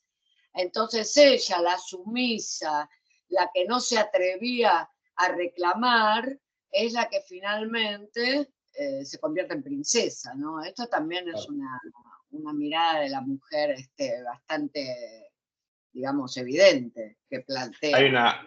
Hay como una recompensa en la sumisión, digamos, ¿no? Si sos sumiso, en algún momento va a llegar la recompensa. De hecho, se puede destacar esto que dice Ale y que compartís vos, Cris, cuando la madrastra se casa. Ella se casa por ser buena y después del casamiento muestra como su verdadero carácter. O sea, el príncipe, como el hombre buscaba como la mujer ideal para darle a su hija o que acompañe el crecimiento de su hija. Ale, estás muda. Alejandra del Bueno. No, perdón. Levantó la mano. Yo me quedé pensando en esto que decían, ¿no? De la sumisión y del premio a la sumisión, como si hacemos un recorrido, ¿no? Por la literatura, el tema de la mujer y la sumisión es muy fuerte, ¿no? En las mitologías, en las literaturas, en los cuentos tradicionales, no sé, la Virgen María, ¿no? Todo esto siempre del aceptar la adversidad. Y bueno, y se traduce hasta la protagonista de la novela, ¿no? La protagonista de la novela que es terriblemente buena y todo el mundo le hace cosas horribles y ella siempre perdona, ¿no? Digo, hay como una idea muy fuerte que permanece, ¿no? En esto de la mujer sumisa. Alejandra del Bueno había levantado la mano. Sí, gracias. No, lo que pasa es que situándonos en la época de Perrault, él era abogado de la corte de Luis, no me acuerdo qué Luis, y él lo que hacía era justamente eso, recopilar lo que se contaba en el palacio, en las cocinas del palacio, lo que se contaba entre los sirvientes del palacio, y bueno, todo eso él lo trae, lo escribe con seudónimo, me parece que fue así, y en realidad él apunta a las jóvenes de la corte. Entonces él toma ese rol de enseñarles a las mujeres jovencitas que hay lobos, pero que también se tienen que comportar de una manera o de otra, y no de otra. Entonces es clave todo lo que cuenta Perrault y cómo lo cuenta para esa época. Es clave. Después los Grimm lo toman 100 años después, todo eso, y hacen otra mezcolanza. Incluso también suavizan algunas cosas, como Caperucita, por ejemplo, ¿no? Entonces, me parece que el lugar, el tiempo, el espacio de estos cuentos de Grimm, de Perrault y de Grimm, son súper importantes, ¿no? Como contexto, para tenerlos en cuenta. Digo yo, qué sé yo. No, totalmente. También pensando, pero bueno, también, y un poco recuperando lo que decía Noelia con su power, hay que pensar ahí pensar también quiénes son los sujetos a educar, ¿no? ¿Quiénes son los sujetos a educar? ¿Quién educa, de alguna manera, quién se siente en el derecho de educar y a quién en cada momento histórico se considera que hay que educar? No traía esto, ¿no? A los sectores populares también se consideraba que había que educarlos, Claro. se considera que había que educar a los niños y se considera que había que educar también a las mujeres, ¿no? Y obviamente todo ese trabajo estábamos los hombres ahí para hacerlo, ¿no? Por supuesto, para educar a los sectores populares porque son ignorantes, a las mujeres porque también son ignorantes e ingenuas, y a los niños porque son ingenuos. Entonces hay como todo ahí también una cuestión de poder, básicamente, en quién cuenta estas historias, quién las recopila y para qué. Acá recupero algo que dice Nadia Serna en el chat, que me parece que está bueno, como una especie de punto en común, ¿no? Para pensar, dice, en todos los cuentos hay algo que no cambia, la ausencia y desinterés del padre. Así que me parece que está bueno también para pensar eso como una especie de constante, ¿no? ¿Y qué sentido puede tener esa constante? Sí, yo pensaba lo mismo, ¿no? Que la figura del padre acá está, inclusive la reta, ¿no? A Cenicienta, ¿no? A su hija, parece un hombre dominado, y lo dice textualmente, dice, su padre la había reñido porque su mujer lo tenía dominado. También me parece, ¿no? Una figura que está ahí, que no la protege, ¿no? Y después lo otro que había visto, que tenía que ver con lo que había dicho Noelia, con respecto a la moralidad cristiana, ¿no? Está el tema del perdón, ¿no? De uno de los pilares cristianos, ¿no? Perdonar, que está como en el final del cuento. Sí, esta cuestión había puesto Soraya también en el chat, había puesto muy cristiano, esta vida de sacrificio, y tendremos la recompensa en el cielo. En este caso, la recompensa no viene en el cielo, viene en el casamiento, digamos, pero bueno, hay algo ahí. También pensaba que quienes dieron Marimar, es hermoso el momento en el que ella no perdona a todos, no es tan buena Marimar, y en un momento se venga de una mujer que le había hecho mucho daño. Y es un gran momento de la televisión mundial, mexicana y mundial, cuando le hace recoger a Soraya, creo que era Soraya Montenegro, las perlas del barro. Pero bueno, ahí no se comportó de una manera muy delicada Marimar. Y claro, vos sos otra Soraya, muy bien Soraya, no sos Soraya Montenegro, muy bien. Si no te confundimos que no sos una mala persona. Ahí también tenemos una mano levantada de María de los Ángeles. Te escuchamos, María. No, hola, ¿cómo están? Las escuchaba todo y me ponía a pensar también que el papel que juegan las madrastras, en definitiva, si el padre era sumiso, para la época era una madre, una mujer poderosa, y por ser poderosa y mostrarse poderosa, más allá que es malvada y es la mala, después termina siendo media castigada, ¿no? Porque la que termina ganando es Cenicienta, en lo que dicen los cuentos. Es como que también había esto. Si sos una mujer que te mostrás un poco más fuerte que el hombre y lo tenés sumiso, no está bien. No sé si se entiende lo que quiero decir, ¿no? Como que eran mujeres que las muestran feas, malas, pero también, si nos ponemos a pensar, enfrentaban al hombre, y y lo hicieron sumiso a ese hombre, ¿no? Cosa que para la época no era siempre la mujer fuera sumisa. Y esto de aleccionar, ¿no? Bueno, Cenicienta es sumisa y es la que va a triunfar por ser sumisa. Las otras se hicieron las malas, las poderosas, y las tuvimos que poner feas, malas, brujas, para que tengan ese rol, me parece, ¿no? Por eso, después cuando leemos los cuentos de Adela Bach, creo que es el que, ¿no? Y vemos a una Cenicienta, no sé si es Adela Bach o la otra, bueno, no, una Cenicienta que Sí, es la de Bach. es Es la de Bach. brillosa, ¿no? Que era como que la madrastra y las hermanas le dicen, bueno, vamos a hacer algo porque es insoportable, obsesión, ella es la más buena, ella es la más linda, ¿no?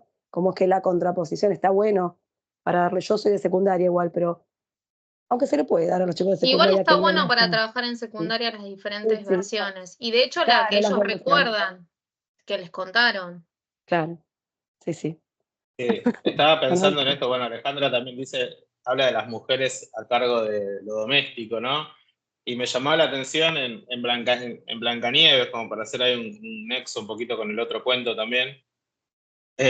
Cuando Blancanieves llega a la casa de los enanos, ¿no? Que bueno, prueba ahí la comida, como que les hace medio un poquito de lío en la casa, se termina acostando en la cama. Y después cuando los enanos vienen y la encuentran y se ponen contentos, y enseguida le dicen, bueno, vos te podés quedar acá, pero ahora te vas a tener que encargar de todo, vas a tener que limpiar, barrer, ordenar. Y ella dice, bueno, listo.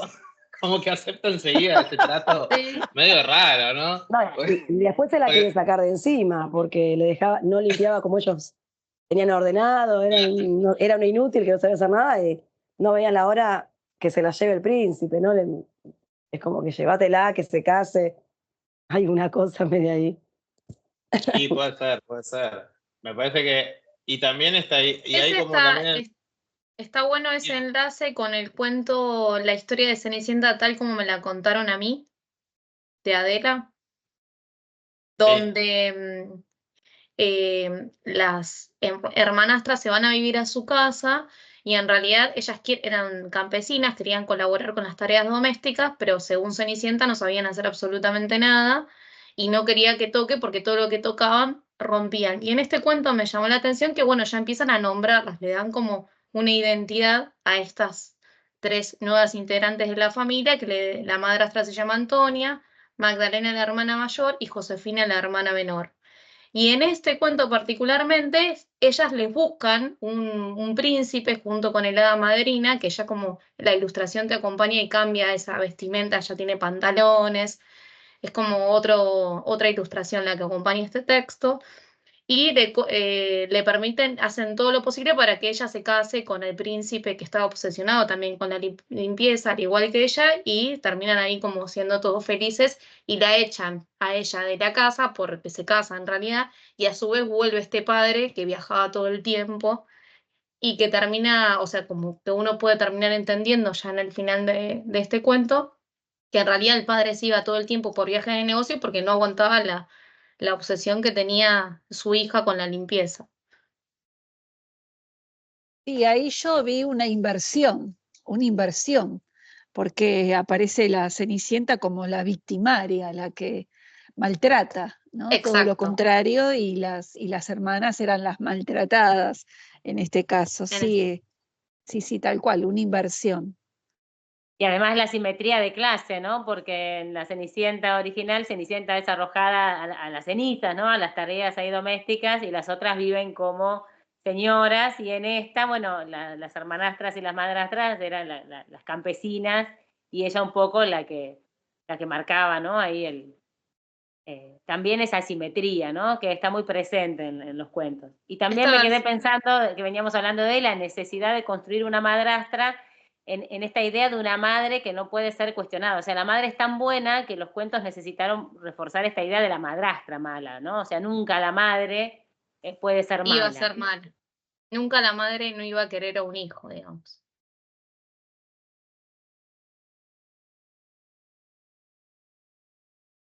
Y acá el hada aparece para las hermanastras, ¿no?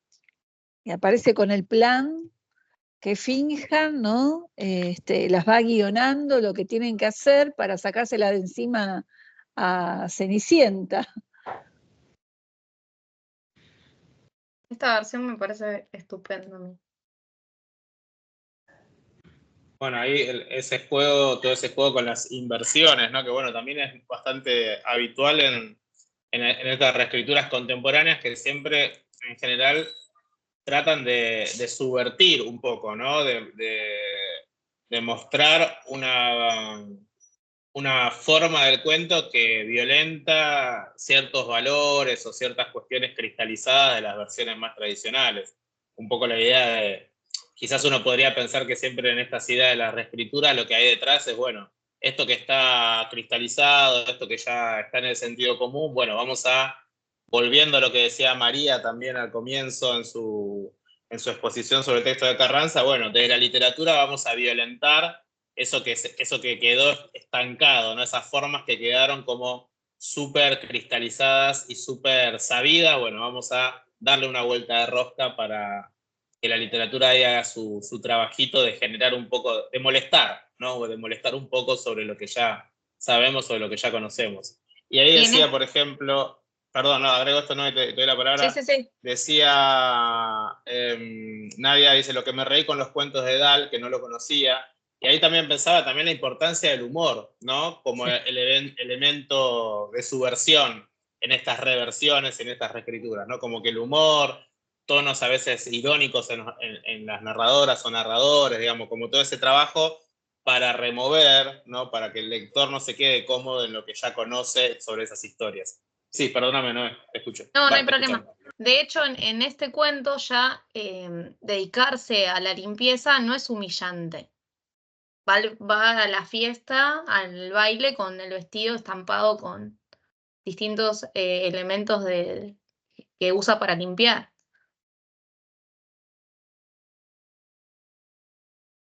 Sí, tal cual. Y me pareció gracioso también las canciones que inventaba, ¿no? La parte que inventaba canciones, hacía prácticamente bullying, canturreaba, muy, muy buena estuvo. Si no la conocía, la verdad, muy, muy interesante la propuesta.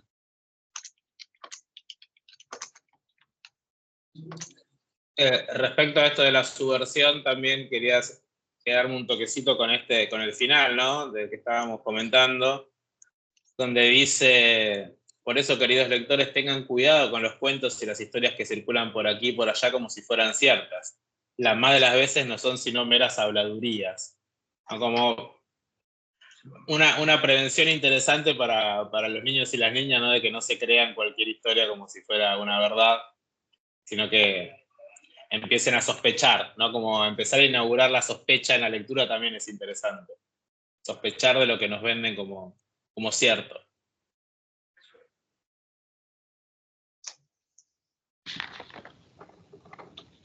Después en el chat, bueno, están hablando de los de Dahl. Dice, también se ven, dice Romina, las idiosincrasias de cada país de los escritores, claro. Es cierto.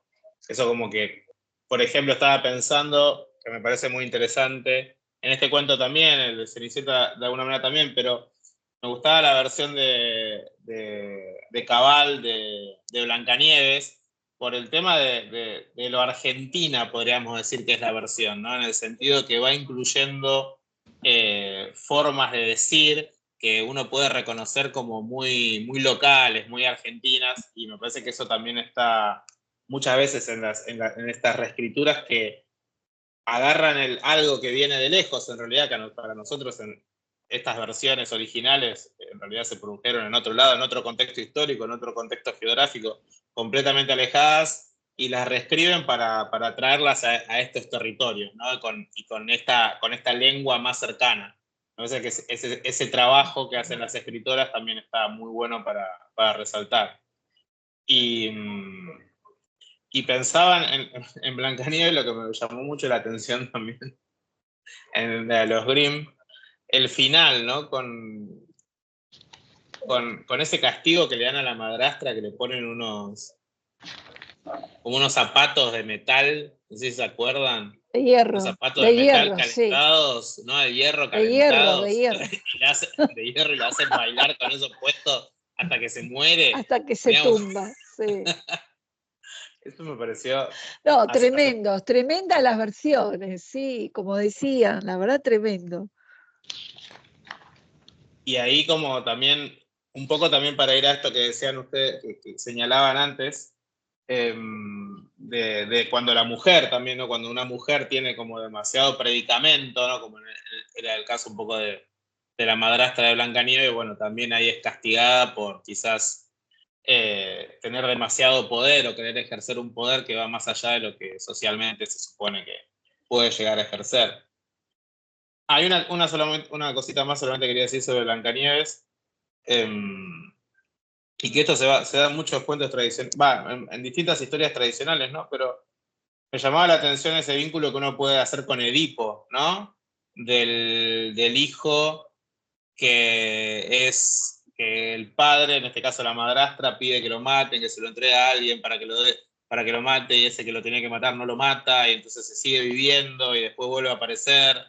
Hay como una especie ahí de cosa que se repite en distintas historias respecto al hijo como algo peligroso también, ¿no? Porque amenaza de alguna manera la subjetividad, si se quiere, del padre, o de la madre, o de la madrastra, o de quien fuese. Y como también una especie... Sí. No, perdón, digo que son los hijos los que van a ocupar el lugar de los padres, ¿no? El padre que va a envejecer y el hijo que va a ocupar el lugar. Y esto está en la mitología muy presente, ¿no? No sé, el que se comía, Crono se comía a los hijos porque sabía que el hijo lo iba a suplantar, ¿no? Esta idea permanente de mi hijo va a ocupar mi lugar. Y en el caso de Blancanieves, llevado a este terreno de, digamos, el único medio de subsistencia que tenía la mujer, que es esta belleza, ¿no? La que Cenicienta consigue canjear a cambio de un matrimonio. En este caso, la madrastra midiendo su belleza con la belleza de Blancanieves, ¿no? Entonces, cuando ella crezca y deje de ser una niña, va a ocupar mi lugar, ¿no? Y va a ser más bella, que es esto que podemos tener, ¿no? Ese poder al que podían acceder las mujeres, que era el poder de la belleza para cambiarlo por algo, ¿no?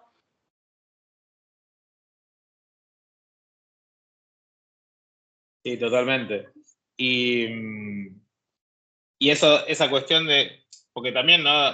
Están las interpretaciones, yo no soy especialista en eso, ¿no? Pero un poco lo que vos traes, María, tiene que ver también con estas interpretaciones psicoanalíticas también que se hacen, ¿no? De los cuentos tradicionales, en términos de que están ahí como trabajando con ciertas angustias, ciertas ansiedades, por ejemplo, esta ansiedad, ¿no? De los adultos frente a los niños, a las nuevas generaciones, y que terminan este miedo a envejecer y a terminar siendo reemplazado de alguna manera por esos que van a crecer y ocupar nuestro lugar, que en principio podríamos decir, desde el discurso oficial o público, no sé, y sí, son las nuevas generaciones, nosotros en algún momento nos vamos a tener que retirar, nos vamos a tener que ir y dejar ese espacio. Eso de la palabra pública es una cosa, pero después en la literatura aparece como este otro lado, ¿no? Que eso que nos mostramos como generosos en decir, bueno, darle el paso a las nuevas generaciones, en realidad genera miedo, genera ansiedad, genera ganas de que eso en realidad no suceda, generan resistencias también frente a esa presencia de las nuevas generaciones. Está bueno pensarlo desde ahí. Acá dice Romina que en esta época la madrastra estaría operada con lifting y botox. Probablemente. Se habría sometido a algunos procedimientos quirúrgicos de moda. Bueno, están en el chat, la verdad no los puedo seguir, han aportado muchísimo, espero que lo hayan podido leer también un poquito. Dice Nadia Serna, había dicho hace un rato, dice, la Cenicienta de Bach no recibe un castigo por ser mala y cruel con sus canciones burlescas. Es cierto. Es decir, ahí la que subvierte de alguna manera no es necesariamente castigada en estas nuevas versiones. Pensaba también... Sí, Cari.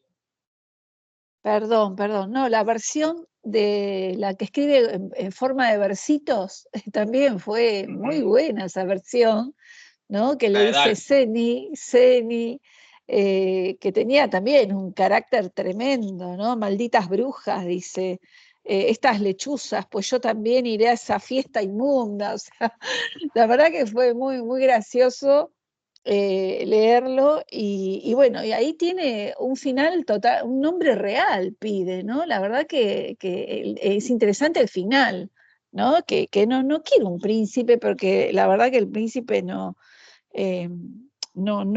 se queda al final que era loco, que era bárbaro, ¿se acuerdan? Y al final se pide un hombre común y corriente, que Un hacía mermelada. compañero. Un compañero. Exacto. Y bueno, y así es como se termina casando con el señor que hacía mermeladas y fueron felices. Y no era un príncipe fuerte como lo describía en la primera elección como de hombre.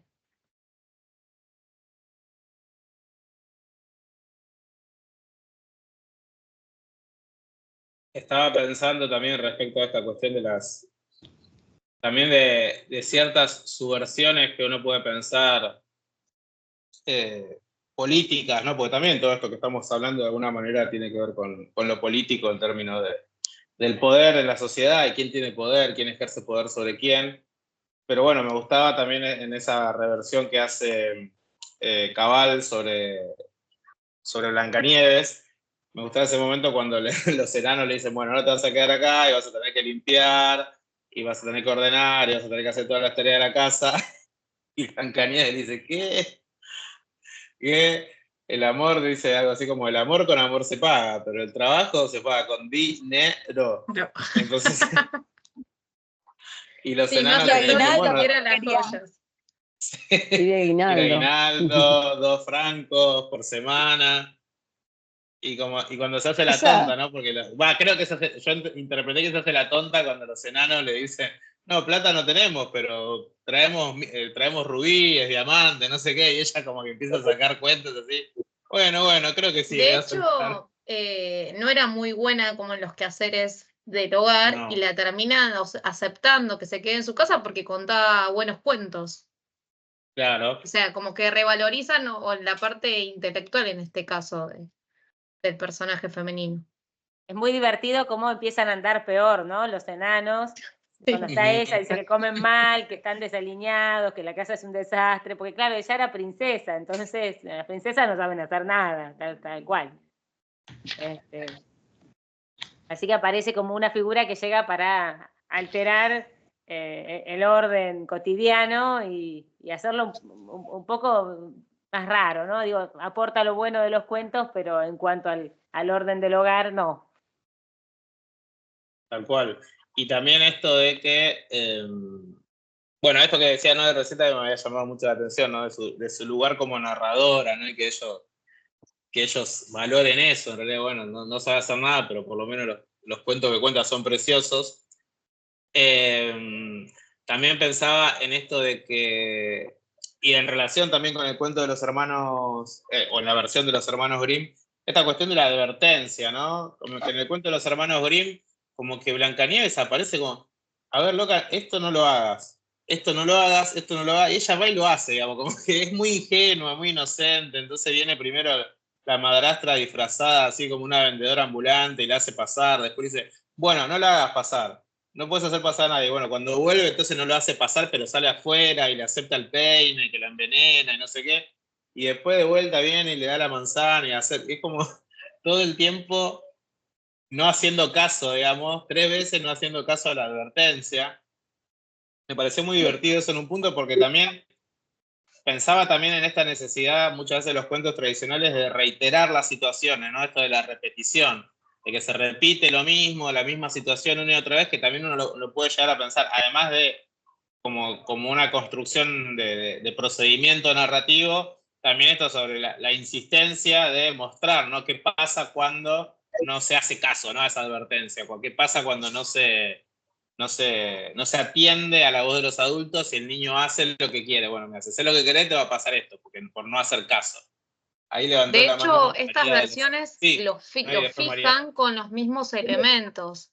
La cinta, el cepillo, la manzana, como que se vuelven a repetir. Sí. María. Decime por favor el nombre de la autora, porque no está en la fotocopia. ¿De qué cuento? Graciela Cabal. de Cabal es Graciela, es verdad, no está en el PDF, perdón. Blanca como la nieve, esa. Roja como la sangre es Graciela Cabal. Graciela Cabal. Mira, a ver si lo ves. Ahí está, gracias. Graciela Cabal, genial. A mí me pareció muy gracioso la parte de que el príncipe, que era cecioso, iba a pedirle permiso a la mamá para llevarse al 2 o 3. La mamá primero le dice que no. No, primero le dice que sí, cuando está en la cajita de cristal muerta. Pero después cuando está viva, que se quiere casar, le dice, no. Ahí no, yo te crié solo o algo así, le plantea a la Soy madre. una viuda, sí, te Soy crié una como. viuda. Claro, me pareció muy Y piola esto eso. que destaca la madre que dice, no es lo mismo una princesa muerta que una princesa viva. Entre ahí como el rol que se enfrenta entre la suegra y la nuera. Y en el día de la boda que iban a invitar a la madrastra para que entre las dos le saquen el cuero a Blancanieves, eso es buenísimo, ¿no? O sea, la suegra va a seguir siendo la suegra y no es que la va a conocer y la va a amar, y la madrastra sigue siendo la madrastra. Entonces dice, bueno, invitar a las dos al casamiento y que se junten a hablar mal de Blancanieves en la ocasión del casamiento.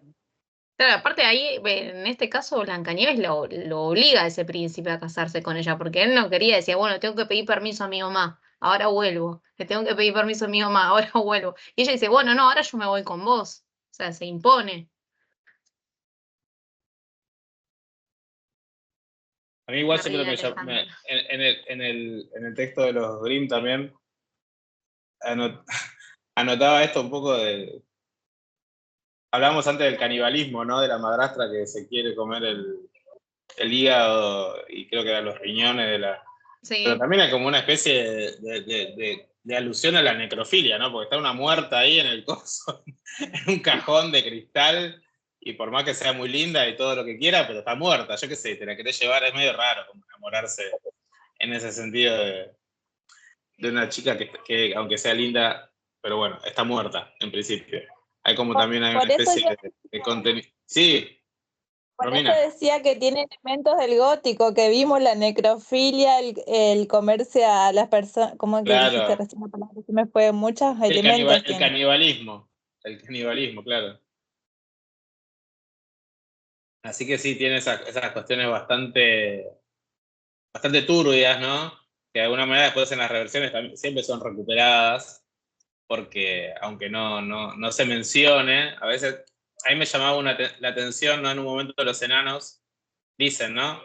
En la versión de Cabal me refiero, ¿no? Graciela Cabal dice, nos parece que de solteros estábamos mejor. Y esa expresión a mí también me llamó la atención. ¿Por qué estaban casados con Blancanieves? ¿Qué era lo que pasaba ahí? ¿No? ¿Por qué se consideraban como que ya no eran solteros? ¿No? Como que, Matrimonio un poco inapropiado era. Claro, es como una especie de matrimonio un poco una especie de... Que tiene Polígamo. claro, una poligamia ahí con los enanos, medio como que Blancanieves tiene una especie de harén de enanos, no sé. Me pareció también que hay una insinuación divertida. Acá Yamila nos aporta un dato que yo no tenía, que lo voy a buscar, dice Rammstein, que es una banda que, para quien no conozca, es una banda de metal industrial alemán. Dice, tiene un video sobre Blancanieves, que inmediatamente cuando termine este taller voy a ir a buscar a YouTube, porque la verdad que no lo conozco. Es maravilloso el No lo conozco. video de una interpretación de Rammstein de Blancanieves muy linda. No, me quedaba pensando hoy habíamos estado hablando al inicio del encuentro sobre, y a propósito de esto que pasó con Roald Dahl, ¿no? Roald Dahl también escribió Charlie y la fábrica de chocolate, que se hizo muy conocida por el cine, Matilda, y tiene cierto humor que tal vez en este momento no usaríamos, ¿no? Se ríe por ahí del que es gordo, ¿no? Del chico este que come y por eso que es súper gordo y no para de comer. Entonces, tiene como cierto humor que hoy por hoy no usaríamos, ¿no? Y por eso era esta discusión en torno a si volver a publicar su obra, pero reescribirla y cambiar algunas partes. Y surgió acá desde una pregunta, es decir, bueno, si era necesario cambiar estos cuentos clásicos.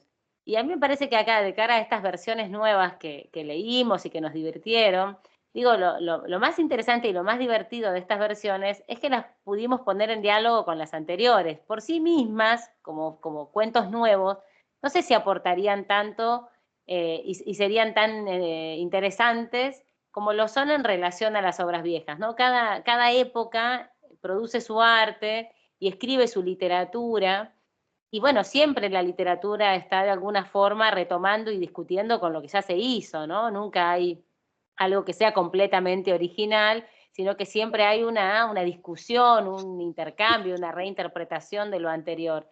Y me parece esto, ¿no? Que esta época está escribiendo que son sus historias, y que en esa relación con el pasado uno vuelve a leer las originales como fueron y puede entender más de cómo era un tiempo y cómo era otro, y también resignificar las historias.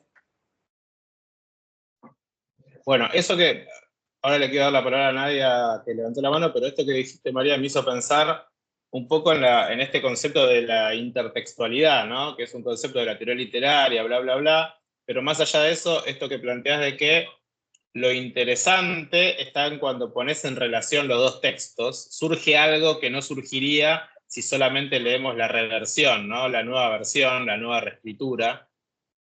Y eso nos dice de alguna manera, bueno, tenemos que leer también esas versiones anteriores, aunque resulten quizás a veces políticamente incorrectas o aparezcan chistes o referencias que quizás hoy no consideremos del todo adecuadas, etcétera, pero me parece que volver sobre esas versiones y releerlas en relación con las nuevas escrituras, me parece que siempre da un plus de sentido que justamente sirve también para discutir esos valores, ese sentido común, digamos así, esas moralejas cristalizadas en las versiones anteriores y para desarmarlas un poco. Pero también, si solamente nos quedamos con las reescrituras, nos estamos perdiendo de algo, ¿no? Nosotros y también los chicos, me parece, ¿no? Los chicos, las chicas también se están perdiendo de algo. Nadia, ¿habías levantado la mano? ¿Te escuchamos? Quería mencionar, ya que al principio estábamos hablando justamente de esto, de los aportes de los nuevos cuentos, en los cuentos de Dal, el de Cenicienta y el de Blancanieves, ninguna de las dos princesas se queda con el príncipe. O sea, Cenicienta decide que el príncipe está loco y ella quiere buscar a un hombre que sea bueno, que es alguien que hace mermelada. Y en el de Blancanieves va más allá todavía porque ella se hace billonaria, que es algo que en los cuentos anteriores podemos contrastar totalmente con esta princesa que es princesa, pero en realidad no tiene nada, que se queda con el príncipe y esa es su única finalidad. Entonces, esta idea de usar los cuentos clásicos para usar estos cuentos modernos para contrastarlos con los clásicos y que los chicos lean las dos versiones y ellos solos puedan descubrir estas nuevas ideas. Tal cual. Sí. Totalmente. Ahí, Ale, no sé si estás queriendo hablar, porque me hace como una titilación de audio, pero bueno, capaz que no es que estás queriendo hablar, estás acomodando nomás. Sí, sí. Bueno, ¿y qué no? Estaba escuchando atentamente todas estas opiniones que están buenísimas, ¿no? Y me impactó, decía hace un poco, el humor en esas nuevas versiones, esa vuelta de tuerca a través del humor, ¿no? Sí, y que también, por ejemplo, en el texto por lo menos yo no se ve solamente en el de Cabal, pero en el de Cabal yo lo noté más, pero también creo que en el de las versiones de Dal y de Bast también juega con eso. Es un poco en lo que juegan también las películas dirigidas a un público infantil, pero que también hay cosas que las pueden entender los adultos en principio. ¿No? Es decir, que hay elementos que no. El destinatario, por ejemplo, en el cuento de la versión de Cabal, dice en un momento el espejito cuando la madrastra le pregunta la primera vez, ¿no?, quién es la mujer más hermosa, el espejito le responde: el tiempo pasa y nos vamos poniendo viejos, ¿no? Y ahí hay una cita de una canción de Pablo Milanés. Entonces eso está ahí para el lector adulto, ¿no? Para el mediador que en ese momento de lectura se va a dar cuenta de esa intertextualidad y que probablemente un niño, a menos que los padres sean súper fanáticos de Pablo Milanés y lo escuchen todos los días, no va a entender esa referencia. Entonces también me pareció interesante en ese sentido de que hay como un trabajo de un texto que no está pensando solamente en un niño o una niña como destinatario, ¿no? No está pensando también en ese mediador de lectura que va a leer y que va a valorar en esa reelaboración la presencia de esos guiños, si se quiere, respecto al mundo adulto. Y la respuesta también es como de un adulto: viejos son los trapos. Claro. Claro.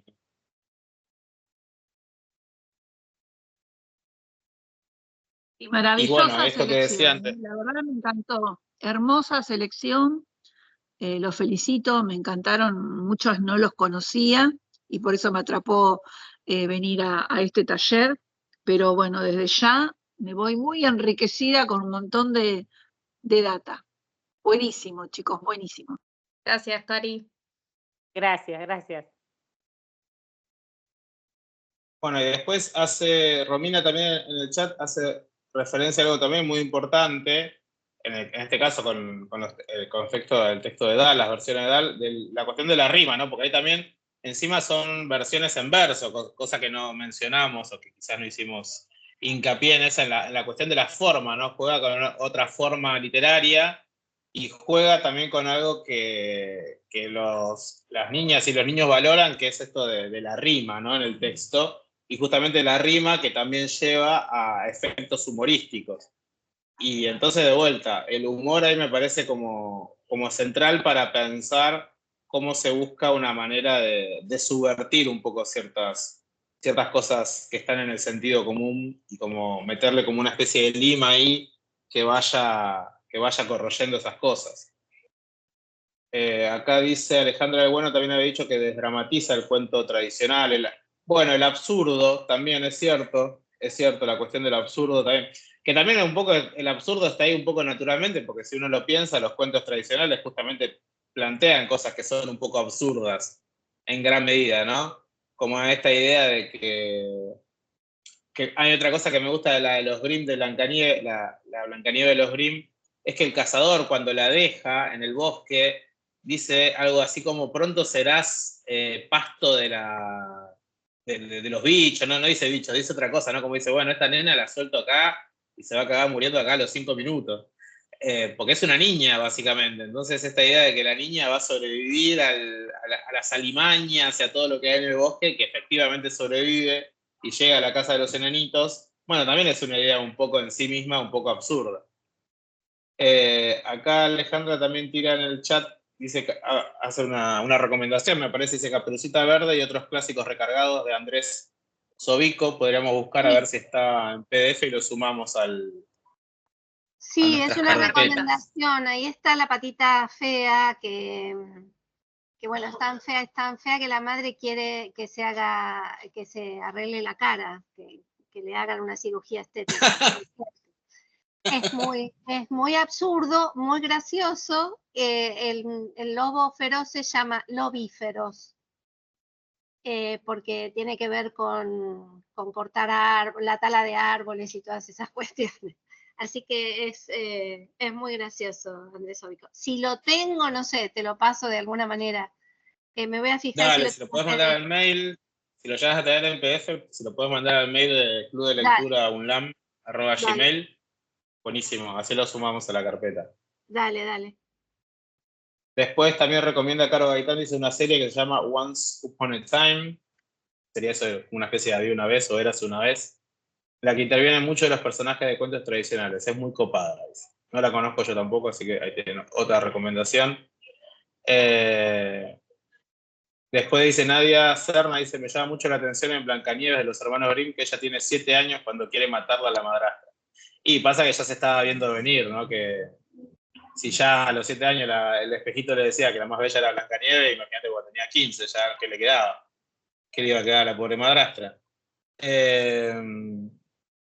Pero bueno, a mí lo que me llama la atención de eso es, bueno, igual el tópico, si se quiere, del niño-niña en el bosque, ¿no? También es muy de los cuentos tradicionales.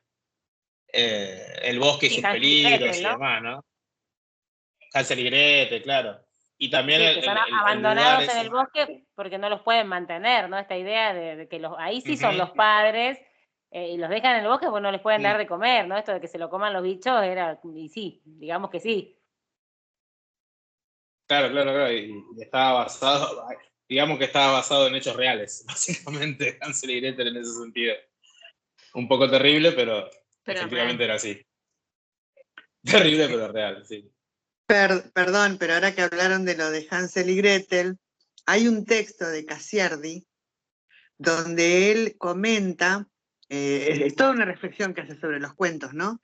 Y él dice, los cuentos clásicos hoy en día, con las cuestiones de las tecnologías, dice, quedarían muertos, dice. Entonces, porque todo viene a colación de que él está contando de Hansel y Gretel a su nena de 4 años, y entonces, bueno, cuando los pajaritos se comen las migas y los nenes ya no pueden regresar porque no encuentran el camino, la nena le dice, bueno, pero que lo llame con el móvil a su papá. Entonces dice, claro, una nena de 4 años en este mundo actual no puede concebir un mundo sin celular. Y entonces él dice, ¿qué pasaría con todas las historias, los clásicos de la historia, si todos los personajes tuvieran un celular a mano? ¿No? Entonces ahí, bueno, y va recreando. Está muy bueno el texto para leerlo porque es toda una reflexión acerca de cómo las nuevas tecnologías o inclusive el modo de vida que tenemos actual va cambiando todas las perspectivas, y muchos de esos cuentos hoy en día serían prácticamente una pavada para los chicos, ¿no? Que los escuchan. Igual hay que ver si en el medio del bosque tenés señal, ¿eh?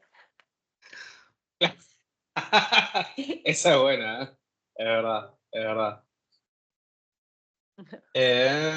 Bueno, ahí le pasé el mail a Ale para que nos mande el libro este que nos recomendaba. Después creo que sí, estaba viendo si comentamos todos los textos, creo que sí. Sí. Claramente podríamos seguir comentando muchísimas cosas más. Me parece que... el de Gabriela Mistral lo pusimos como... Tienen ustedes una carpetita que dice material extra, donde hay cuentos clásicos, que esto en realidad es una recomendación que surgió cuando hicimos el taller en 2022, que fue una participante. Si no me equivoco, Romina, la que está hablando, que hoy está acá, también participó de ese taller, y creo que el aporte es de ella. Sí, sí. Si no me equivoco, es la misma persona. Ella, que lo diga, y que se haga cargo, pero... Te reconocimos, ¿viste? Sí, siempre está Romy conectada. Y bueno, ahí tienen una versión en verso también, de cuentos clásicos, bueno, escritos no los comentamos porque no estaba como, digamos, lectura obligatoria, pero es interesante porque, bueno, están escritos por Gabriela Mistral, así que obviamente están muy bien escritos. Esa versión a un aporte está buena porque se narra solamente una escena, que es la escena cuando se encuentra con los 7 enanitos. Está bueno porque solamente se focaliza el poema desde esa mirada. Ahí también Patricia hace una recomendación que nosotros habíamos comentado cuando estábamos armando el taller, pero que al final no agregamos, que es Caperucita Roja como se la contaron a Jorge de Pesetti. Ese también después lo vamos a sumar el PDF, ese sí sé que está en PDF, lo vamos a sumar a la carpeta, porque también es una escritura interesante, bueno, de un tipo que ya puede ser considerado un clásico, ¿no? Dentro del canon de la literatura infanto-juvenil nacional argentina, por lo menos, ya es como eso, un tipo que ya ha hecho muchas cosas. Tuvimos que muy seleccionar valiosas. material y Pesetti nos quedó afuera para la próxima. Sí, quedó afuera. Sí, quizás también porque nos interesa en sí, después se van a dar cuenta también para el próximo encuentro, ya está la carpeta del encuentro número 2, que vamos a dedicar a los mandatos familiares, o por lo menos esa sería como la línea, o una de las posibles líneas de lectura. Ahí ya ustedes tienen los textos que vamos a volver sobre Graciela Cabal, porque es una de nuestras misiones como reivindicar a esa autora que nos parece muy buena, quizás no tan conocida en general. Nos interesa mucho lo que hace. También hay unas ediciones ilustradas de La gallina degollada, de Horacio Quiroga, que también vamos a pensarlas un poco en términos de, bueno, qué pasa con también de esta discusión que comentábamos al comienzo, ¿no? De cierto intento de cancelación de Quiroga porque sus cuentos son un poco terribles, así que vamos a hablar un poco de ese cuento que a mí me parece... Lo sigo leyendo. Ese cuento, creo que La gallina degollada lo habré leído cuando tenía 11, 12 años, y lo sigo leyendo hoy, me sigue pareciendo una genialidad increíble, impresionante, así que va a estar bueno que lo comentemos. Después tienen la historia de Julia, la niña que tenía sombra de niño, de Bruel y Bossel. Rey y Rey también, que es un texto bastante conocido, unos autores europeos, no me acuerdo de la nacionalidad, pero bueno, sé que son europeos. Y bueno, la idea es eso. Y falta un texto que nos aportó también María, que lo voy a sumar ahora en un ratito, de Cineto. ¿Te acordás el título, María? Pues a mí El lobo y... Creo Perdón, que es María, feroz, no sé feroz. qué. Ajá. Así que vamos a sumar ese. Y bueno, en realidad pues estoy dando medio un cierre, un poquito antes de las 6, porque ahora también se viene el club de lectura de Adriana Pidotto, el club de lectura de novela de autoras argentinas. Y bueno, tenemos muchas de las que están acá, seguramente van a participar también, y queremos dar un tiempo ahí para que hagan el pase. Pero bueno, en sí, primero que nada, agradecerles la participación, que se hayan copado con la propuesta, que quienes participaron del taller anterior se sigan copando con esta propuesta también. Obviamente para nosotros lo más interesante es el intercambio, que siempre el chat estuvo encendidísimo, yo casi no lo pude seguir del todo, pero bueno, siempre traté de ir rescatando un poco lo que se iba planteando ahí. Está buenísimo que aportan desde el chat, que abran sus micrófonos cuando quieran, y bueno, un poco también en términos de lo que pasó al comienzo, que entramos como una especie de discusión, ¿no? De diferentes miradas respecto a qué hacemos los adultos cuando les damos de leer a las infancias. Me parece que está bueno también que haya discusiones, que haya distintos puntos de vista, que no estemos de acuerdo en todo lo que pensamos, me parece que eso está bárbaro. Total, siempre vamos a estar desde un lugar de respeto por la opinión del otro, y también de desacuerdo puede ser dentro de ese respeto, así que no hay problema con esas cosas. Discutiremos todo lo que haga falta. El encuentro próximo también vamos a seguir hablando un poquito de esto a partir de un texto de Andrueto, con una literatura sin adjetivos, que también reflexiona un poco sobre la cuestión de la literatura infantil y juvenil, que van a encontrar también en la carpeta, que es el texto de Andrueto que les menciono ahora, y el de Carranza todavía no están, pero los voy a subir hoy a la noche, y el de Cineto ahora en un ratito. Así que bueno, chicas, quieren despedirse, así vamos cerrando. Muchas gracias por la participación y los esperamos el próximo encuentro. Bueno, gracias a todos por estar y nos vemos. Muchas gracias. Muchas gracias, hasta luego. Gracias, hasta luego. Gracias, chao. Gracias, hermoso.